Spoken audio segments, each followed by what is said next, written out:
வணக்க மக்களே. இன்னைக்கு நம்ம தக் லைஃப் ரிவ்யூ தான் பார்க்க போறோம். நான் வர ரொம்பலாம் பேசாம ஷார்ட் அண்ட் ஸ்வீட் அந்த ரிவ்யூ வந்து முடிச்சிடலாம். ஓகே கைஸ், சொன்ன மாதிரியே நான் கமல்ஹாசன் சார் சைன் பண்ண புக் எடுத்துக்கிட்டு தான் இந்த படம் பார்க்க நான் போனேன். எனக்கு ஒரு மெமரிஸாக இருக்கட்டும் அப்படின்னு சொல்லி தக் லைஃப் படம் பார்க்க நான் போனேன். 20 டிக்கெட் வாங்கி தான் நான் போனேன். எஸ், இது வந்து லேட் ரிவ்யூ தான், பட் இருந்தாலும் நான் படம் பார்த்துட்டேன். ஓகேயா, இந்த புக்கை வந்து இப்படி மடக்கி வச்சு ஒழிச்சு வச்சுக்கிட்டு எடுத்துகிட்டு வந்துட்டேன். தக் லைஃப் படம் வந்து பார்க்கும்போது எனக்கு அப்படி தான் இருந்துச்சு. Total disappointment. ஓகேயா, அதெல்லாம் வந்து பேசி புலம்புறதுக்கு முன்னாடி இந்த படத்தில் என்னென்ன ப்ளஸ் இருக்குன்னு சொல்லி நம்ம பேசலாம் கைஸ். ஓகே, படத்தில் மொதல் ப்ளஸ் என்ன பார்த்தீங்கன்னா வந்து இந்த படத்தை நடித்த என்டையர் ஆர்டிஸ்ட் அவங்க கொடுத்த ரோலை ரொம்ப டீசெண்டாக பண்ணியிருக்காங்க. கொடுத்த வேலையை கரெக்டாக பண்ணியிருக்காங்க, அவ்வளோதான். ஓகே, அவங்க நடிப்பில் எந்த ஒரு குறையும் இல்லை, நம்ம குறை சொல்லவும் முடியாது. நல்லாவே பண்ணியிருக்காங்க எல்லாருமே, each and every person starting from Kamal and எல்லாருமே நல்லா பண்ணியிருக்காங்க. அண்ட் தென் படத்து ரெண்டாவது ப்ளஸ் என்ன பார்த்தீங்கன்னா சினிமாட்டோகிராஃபி செம்மையாக பண்ணியிருக்காங்க. ரொம்ப நல்லா இருந்துச்சு. விஷுவலி மிரட்டிட்டாங்க. கண்டிப்பாக ஐமேக்ஸில் பார்த்தீங்கன்னா வந்து உங்களுக்கு வேறு லெவல் ட்ரீட் தான். அண்ட் படத்தோட மூணாவது ப்ளஸ் என்ன பார்த்தீங்கன்னா இந்த படத்தோட ஸ்டார்டிங் 10-15 நிமிஷம் வந்து ஒரு ஃப்ளாஷ்பேக் போர்ஷன் வரும். அந்த ஃப்ளாஷ்பேக் போர்ஷனை வந்து டிஏஜிங் பண்ணியிருப்பாங்க. கமல் சருக்கு ஏற்ற மாதிரி பண்ணியிருக்காங்க. அவர் வயசுக்கு அவரோட அந்த என்ன சொல்கிறது, ஒரு அந்த உடல் ஆரோக்கியத்திற்கு இந்த இந்த ஏஜ் டேஜிங் பண்ணால் கரெக்டாக இருக்கும்னு சொல்லி பண்ணியிருக்காங்க. பக்காவாக இருந்துச்சு. ஐ ட்ரூலி என்ஜாய். என்னை கேட்டால் படத்தோட ஃபர்ஸ்ட் ஹாஃப் அந்த ஃப்ளாஷ்பேக்கே வச்சுட்டு போயிருக்கலாம், அந்த அளவுக்கு இருந்துச்சு. ஒரு நாயகனோட அந்த நாயகன் படத்தோட வைப் உண்மையிலேயே கொடுத்துச்சு எனக்கு. அதெல்லாம் வேற லெவலில் இருந்துச்சு கைஸ். அதில் எந்த ஒரு மாற்று கருத்தும் இல்லை. Solid one. அந்த டிஏஜிங் வச்சே படம் பண்ணியிருக்கலாம், நிறையவே பண்ணியிருக்கலாம். அது ஒரு பெரிய ப்ளஸ்ஸாக இருந்துச்சு கைஸ். இது எல்லாம் இந்த படத்தோட பெரிய பெரிய பெரிய பெரிய ப்ளஸ். அண்ட் படத்தில் மைனஸ் என்னன்னு பார்த்தீங்கன்னா மைனஸ் இந்த படத்தோட சாங்ஸு. எனக்கு ஏஆர் ரஹ்மான் வந்து பிடிக்கவும் பிடிக்கல, அது வேற கதை கைஸ். ஓகே, நான் பயாசா இது எதுவுமே நான் பயாசா இல்லை. ஓகே, எனக்கு அவர் பிடிக்கும் தான், அவர் பாடல்கள் இன்னும் கேட்டுட்டு தான் இருக்கேன். அதெல்லாம் வேற லெவல் வைப்பு தான். ஆனால் இந்த படத்தில் ராஜா நீ நீ காலி இது ஒரு பிஜிஎம் நான் போடுறேன், நீங்கள் பாருங்களேன்.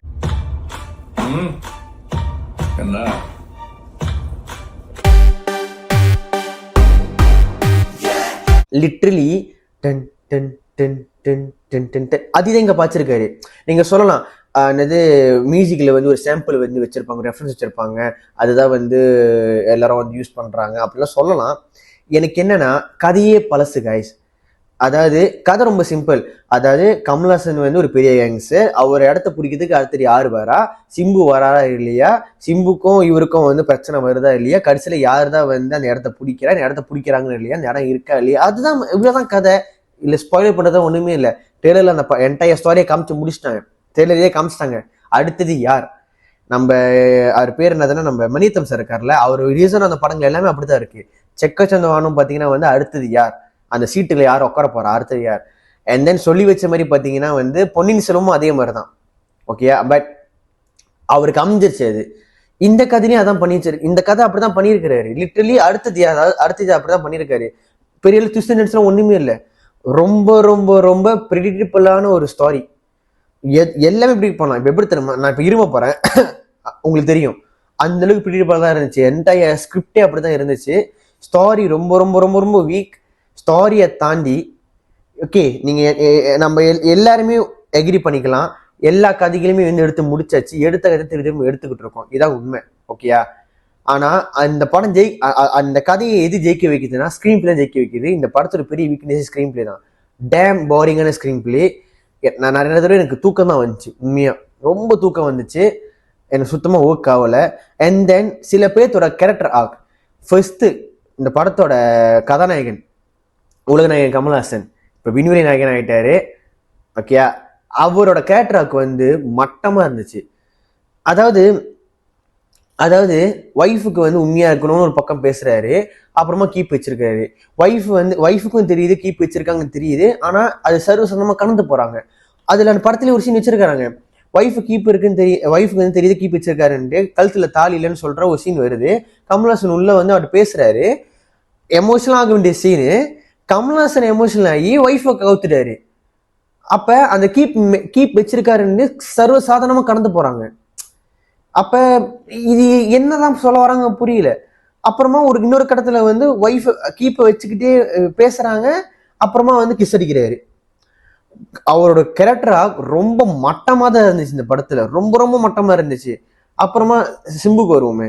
சிம்பு அவர் கொடுத்துற ரொம்ப அழகா பண்ணியிருக்காரு தான். ஆனா அவரோட கேரக்டருக்குமே வந்து யூஸ்லெஸ்.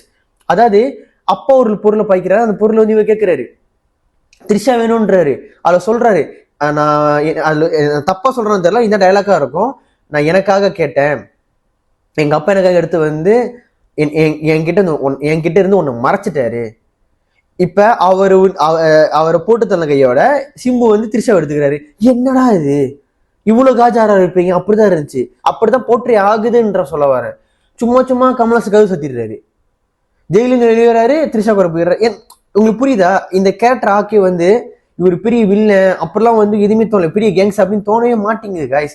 நாயகன்ல வந்து ஏன் நம்மளுக்கு இப்ப நின்று பேசுதுன்னா, நாயகன்ல வந்து அந்த கேரக்டர் அப்படி இருக்கும். ஒரு போராட்டம் ரொம்ப சிம்பிள், 4 பேர் நல்லா இருக்குன்னா அந்த ஒரு விஷயத்த வச்சிருப்பாரு, எம்புலன்ஸ் வாங்குவாரு. இதெல்லாம் அந்த படத்தை அவரோட கேரக்டர் ஆக்.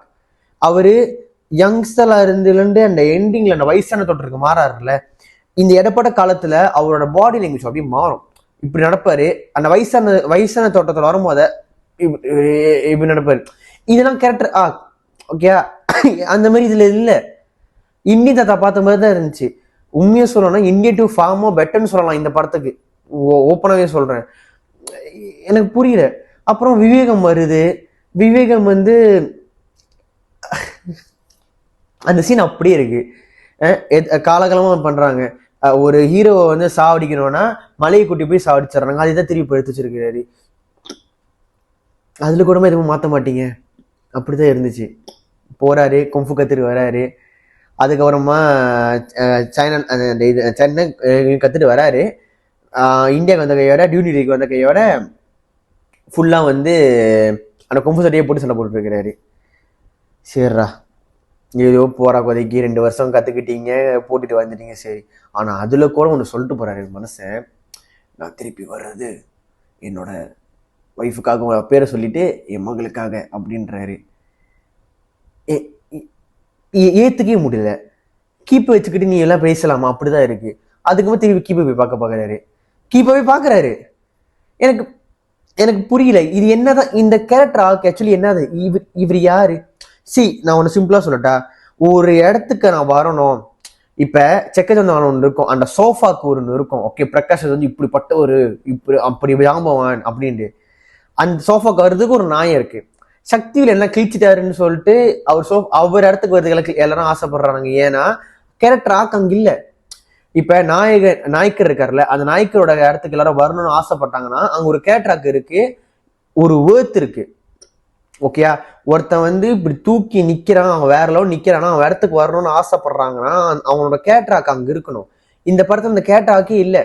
ஸோ அதனால எதுக்கு என்னையே கிழிச்சிட்டான், அவன் இடத்துக்கு வரணும்னு நினைக்கிறீங்க? வராரு, ஒருத்தனை போடுறாரு, ஜெயிலுக்கு போயிடுறாரு, என்னதான் கேட்டார் அங்க கேட்டாக்கே இல்லையே. ஸோ அந்த இடத்துல வந்து சிம்பு வந்து அந்த இடத்துக்கு வரணும்னு நினைச்சாலும் சரி, இல்லை நாசர் வரணும்னு நினைச்சாலும் சரி, நம்மளுக்கு அது இம்பேக்ட் வந்து இருக்க மாட்டேங்குது. எந்த ஒரு எமோஷனும் கனெக்ட் ஆக மாட்டேங்குது. Each and every scene emotion எதுவுமே கனெக்ட் ஆக மாட்டேங்குது கைஸ். எந்த இடத்துலயும் எனக்கு கனெக்ட் ஆகல. அவ்வளவுதானே, அவ்வளவுதானே. இந்த படத்துல ஒருத்தர் வந்து இறக்குறாரு, சுத்தமாகவே சுத்திட்டியா, அவ்வளவுதான் இவ்வளவுதான் இருந்துச்சு. Totally disappointment. இந்த லெஜெண்ட்ஸோட combo totally waste of time and waste of money and mainly waste of waiting. அவ்வளோதான் நான் சொல்லுவேன். அண்ட் தென் நான் இப்பயும் சொல்றேன் கைஸ், நான் என்னதான் வந்து ரிவ்யூ கொடுத்தாலுமே, நான் என்னதான் இவ்வளவு பேசினாலுமே, நல்லது பேசினாலுமே இல்லை நெகட்டிவ் பேசினாலுமே, நீங்க போய் படத்தை போய் பாருங்க. பார்த்துட்டு உங்க கருத்தை வந்து கமெண்ட்ல வந்து ஷேர் பண்ணுங்க. நீங்க காசு கட்டி போய் படம் பாருங்க. எனக்கு ரைட்ஸ் இருக்கு, ஏன்னா நான் காசு கொடுத்து படம் வாங்கியிருக்கேன். எனக்கு எவனும் காசு கொடுக்கல, நான் இந்த படத்தை காசு கொடுத்து போய் பார்த்துருக்கேன். என்னோட ரிவ்யூ வந்து என்னோட பெர்ஸ்பெக்டிவ் நான் ஷேர் பண்றேன். ஓகேயா? அதே மாதிரி உங்களுக்கு இந்த படம் ஒர்க் ஆயிருக்கலாம். ஒர்க் ஆச்சுன்னா கமெண்ட்ல வந்து சொல்லுங்க. ஆனா ஏன் ஒர்க் ஆச்சுன்னு சொன்னீங்கன்னா நானும் பார்த்து தெரிஞ்சுப்பேன். இந்த பெர்ஸ்பெக்டிவ் இந்த படத்தை பார்க்கணுமா நானும் தெரிஞ்சுப்பேன். ஆனா நான் ஒர்க் ஆகலன்னு சொல்லிட்டு ஒரு விஷயம் சொல்லியிருக்கேன் தெரியுமா, அது நீங்க குறை கண்டுபிடிச்சு நீங்க சொன்னீங்கன்னா அந்த குறையில சரியான காரணத்தை வைங்க, நான் ஏத்துக்கிறேன். அந்த காரணம் ஏத்துக்கிற மாதிரி இருக்கணும். நீங்களா ஒரு கற்பனையை உருவாக்கிட்டு வந்துக்கூடாது. இல்ல ப்ரோ இப்படி அதெல்லாம் வேணாம். யாரையும் முட்டு கொடுக்க வேணாம், யாரும் சும்படிக்க வேணாம். எனக்கு மணித்தன் சாரை பிடிக்கும் தான். எனக்கும் கமல் சாரை பிடிக்கும் தான், எனக்கும் சிம்புவை பிடிக்கும் தான், எனக்கும் த்ரிஷாவை பிடிக்கும் தான், எனக்கும் ஏராம பிடிக்கும் தான். ஆனால் பிடிக்கிறதுக்காக வந்து இந்த படத்தை கொண்டாட முடியாது என்னால். ஏன்னா எனக்கு ஒர்க் ஆகலை, இதுதான் ரியாலிட்டி. ஓகே, ஏன்னா நிறைய பேர் எக்ஸ்பெக்ட் பண்ணீங்க தக் லைஃப் படத்துக்கு நான் எவ்வளோ பேசுகிறேன் எல்லாத்துக்கும் தெரியும், எவ்வளோ ஹைப் எல்லாருக்குமே தெரியும். இப்போ எல்லாரும் எதாவது நினைப்பீங்கன்னா நான் இப்படி பேசுறதுனால வந்து நான் பயாசர் நினச்சிக்கலாம், இப்படின்னா யோசிச்சுக்கலாம். ஓகே, நான் உங்களோட கற்பனை நான் தடுக்க முடியாது, உங்களோட கற்பனை. பட் உங்கள் கற்பனையில் வந்து என் ரியாலிட்டி வந்து இதுதான் அப்படின்னு நான் சொல்ல வரேன். ஓகே, உங்களுக்கு புரிஞ்சிருக்க நம்புறேன் guys. I am totally disappointment with this movie. And then சில விஷயம் எனக்கு ஒன்று பிடிச்சிருந்துச்சு, அதை நான் ஷேர் பண்ணிக்க விரும்புகிறேன். படத்தில் ஒரு சீன் வரும், கமல்ஹாசன் சிம்பு நாசர்லாம் பேசியிருக்கும் போது வந்து பார்த்தீங்கன்னா வந்து ஒரு கேமரா ஆங்கிள் யூஸ் பண்ணியிருப்பாங்க, அப்படியே ரவுண்டு மாதிரி அடிச்சுக்கிட்டு சக்குன்னு கமல் சார் அப்படியே கொண்டு வந்து நாசர் சாருக்கு ஒரு ஓஎஸ் வச்சுட்டு ஒரு வைடு வச்சுருப்பாங்க. ஸ்டேஜிங், ஸோ நாயகன் அவ்வளோ ஸ்டேஜிங் பண்ணியிருப்பாரு, அந்த ஸ்டேஜிங் அவ்வளோ நல்லா இருக்கும். அந்த ஸ்டேஜிங் வந்து இந்த படத்தில் அந்தந்த இடத்துல வந்து பார்க்க முடிஞ்சிச்சு. அது ஸ்டேஜிங் சொல்லுவாங்க, இல்லை ஸ்லாஷ் பிளாக்கிங் சொல்லுவாங்க. அந்த பிளாக்கிங்லாம் பக்காவாக இருந்துச்சு. நிறைய இடத்துல மணி சாரோட டச் வந்து பார்க்க முடிஞ்சிச்சு, அது ரொம்ப பிடிச்சிருந்துச்சு. ஆக மொத்தத்தில் வந்து ரொம்ப ரொம்ப ரொம்ப ரொம்ப ரொம்ப வீக்கஸான படம். மணிரத்னம் சார் கெரியரில், நம்ம கமல்ஹாசன் சார் கெரியரில் வந்து பார்த்தீங்கன்னா இந்த படம் ரொம்ப வீக்கஸான ஒரு திரைப்படம். நான் ரொம்ப மட்டன்னு சொல்லலை, வீக்கஸ், வித்தியாசம் இருக்குது ரெண்டுத்துக்கும். ரொம்ப வீக்கஸான ஒரு திரைப்படம். ஐ ஹோப் இன்னொரு தடவை இவங்க கொம்போ வந்து வேற மாதிரி ஒர்க் ஆகும்னு நம்புகிறேன். அண்ட் ப்ளீஸ் அவர் சொன்னது வந்து அவர் வாபஸ் வாங்கிக்கிறதா பெட்ரு. நாயகனோட பெட்டராக இருக்குன்னு அவர் ஏதோ ஒரு பாட்காஸ்ட்லேயே ஏதோ ஒரு இடத்துல சொல்லியிருந்தாரு. சத்தியமாக இல்லை, நாயகன் பேரு கூட தொட முடியல, அந்த அளவுக்கு தான் இருக்குது. that's all guys, that's my honest review. இந்த ரிவ்யூ உங்களுக்கு பிடிச்சிருக்கலாம், பிடிக்காம போகலாம், ஏதோ வந்து கமெண்ட் ஒன்று சொல்லுங்கள். ஒரு பிடிச்சிருந்துச்சா மறக்காமல் லைக் பண்ணுங்கள், ஷேர் பண்ணுங்கள், நம்ம சேனல் சப்ஸ்கிரைப் பண்ணிக்கோங்க. என் கமல் ஃபேன், என் சிம்பு ஃபேன், என் மணிரத்னம் சார் ஃபேன், ஏரக்மா ஃபேன் இந்த வீடியோ பார்த்துட்டு இருந்தீங்கன்னா உங்கள் கருத்து தாராளமாக கமெண்ட் வந்து ஷேர் பண்ணுங்கள். உங்களுக்கு இந்த ரிவ்யூ பிடிச்சிருக்கலான்னு கமெண்ட் ஷேர் பண்ணுங்கள்.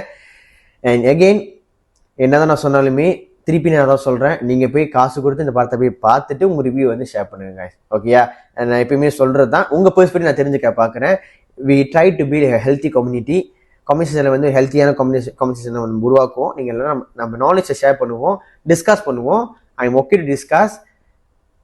அங்கே வந்து வன்மத்தை திணிக்காமல் இருந்தீங்கன்னா I am okay to discuss. ஓகேயா, ஸோ என்னை பொறுத்தவரை ஒன்லைனில் சொல்லணும்னா தக் லைஃப் ஒரு காஜி லைஃப் படம். நம்புங்கய்யா, போய் படம் பார்த்தா உங்களுக்கு தெரியும். மைண்டு ஃபுல்லாக கடைசியில் த்ரிஷாக்காவாடா சண்டை போட்டிங்க அப்படி ஒரு ஃபீலே வந்துடும். நம்புங்க என்ன, ஓகேயா? இல்லை நீங்கள் போய் படத்தை பார்த்து சொல்லுங்கள் தக் லைஃப் வந்து உங்களுக்கு ஈக்குவல்ஸ் டு எப்படி இருக்குன்ட்டு. இதெல்லாம் முடிச்சுட்டு எண்டிங்கில் வெளிநாயகா கரண்டி போட்டு போகிற பிறகு மனசன் அப்படி இருக்கும்.